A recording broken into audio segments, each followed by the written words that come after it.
Hey guys! Magandang gabi. Welcome back po dito sa akin channel. Dito na naman nga po ako, si Gandara, ang ka-legit na rekansinyo na maghahatid ng latest update and fresh happenings about TVJ and legit na guys. For tonight's video, pag-uusapan nga natin ang patungkol dito sa announcement ng TVJ na nakapagpagulantang sa marami. But before that, narito guys, ang TV ratings ng January 23, 2024. So, nangunguna pa rin po ang Itbulaga ng TVJ sa TV5. Kaya congratulations at maraming salamat sa mga tumutok, sumubaybay, at walang sawa pong sumusuporta sa mga legit na recads. So, nakakuha nga po tayo ng mataas na ratings with 4.2%. Pumapangalawa naman ang tahanang pinakamasaya with 3.0%. So, makikita natin na mataas pa rin ang ating lamang, no? Kahit pa paano, hindi pa rin nakakadikit itong tahanang pinakamasaya, although nasa second spot na sila. At pumapang-ilalim ang It's Showtime. Ang layo ng binagsakan guys, no? 2.0%. Grabe nga yun. Ano nangyari? So, nasa top 13, top 12, ang Itbulaga. Ang tahanang pinakamasaya 16, and then ang layo ng binagsakan ng Showtime. Nasa 25 sila. Grabe oh. Mas mataas pa yung ratings ng face-to-face kaysa sa It's Showtime. Pero ganun pa man. Ang importante, ka-legit Americans, number 1 tayo, kaya maraming salamat sa mga tumutok at sumubaybay. Samantala, sabi naman dito ni Juan kapatid, ngayon napaulat na may umapila ang kabilang kampo para sa ipinaglalaban na Itbulaga. Di tayo magpapadaig at lalong hindi tayo matitibag kahit anong mangyari. Laban lang, ka-legit Americans. Kaya mga kapatid, titindig tayo. The Recads sukol. Hashtag ate ng Itbulaga. Yan. At totoo yan, guys. Kapit lang po tayo. Manalig po tayo. Dahil tayo ang tunay na Itbulaga. Atin ang Itbulaga.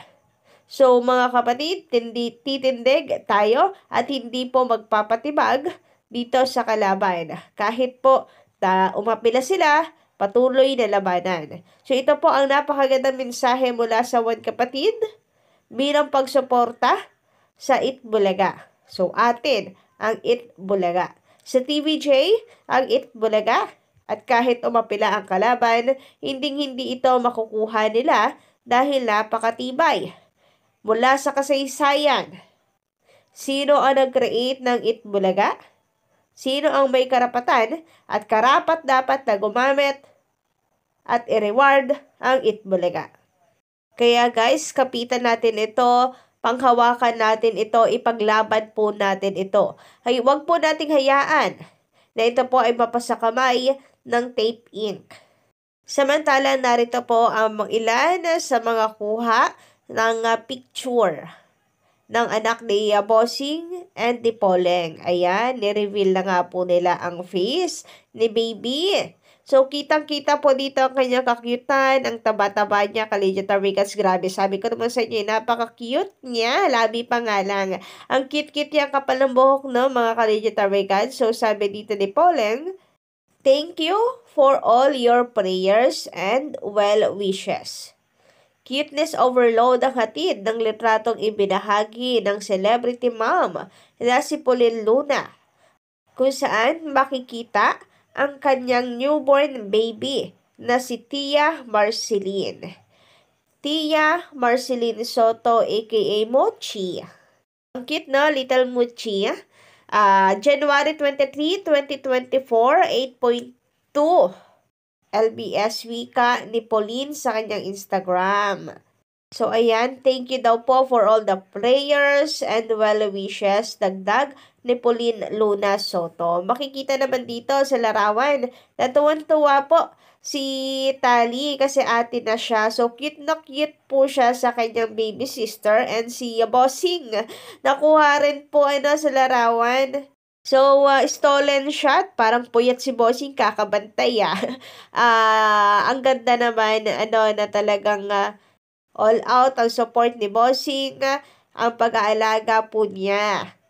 Damang-dama ang love, Kalijatari Cans. Anyway, napakalusog ng baby no nila Bossing, and sabi nga ng mga netizen parang 3 months old na nga daw. Ang cute-cute. Daig pa nga daw po yung kanilang mga baby na 2 months old kasi mukhang mas malaki pa ito kaysa doon sa mga baby nila. So kita niyo naman guys na meron pa siyang baba dito. Ayan, ang cute-cute. Parang nagmukbang na itong si baby sa loob ng tiyan ni Mami Poleng. So, in-announce nga po nila yan kanina, no, ng TVJ, nila Bossing, ni-reveal ang picture ni Mochi, ang cute-cute, and si Bossing naman, Collegiate Awakens, ay mangiyak-ngiyak po talaga. Mangiyak-ngiyak siya habang nagpapasalamat sa mga doktor, sa prayers of course ng mga taong concerned, at nagpadala ng mga wishes. So, tears of joy po yan. Hindi mapigilan ni Bossing. Siyempre, healthy din si baby. So, mainit po itong pinag-uusapan sa social media kasi isang malaking sampal po para sa mga bashers. Ang cuteness ni Baby Mochi. So, malaki po ang pagkakahawig niya kaya Poleng ang pansin ng mga netizens. So marami po nagsasabi na talagang mas hawig po ni Poleng si Baby Mochi. So ang cute no, mataba, ang cute ang kapal agad ng buhok. Then yung labi po niya, kuhang-kuha kay Poleng. So nagulanta nga po ang marami Kalijatari Cans sa naging announcement na ito nila Bossing ng TVJ. Kasi isa rin talaga ito sa pinaka-inaabangan din ng marami.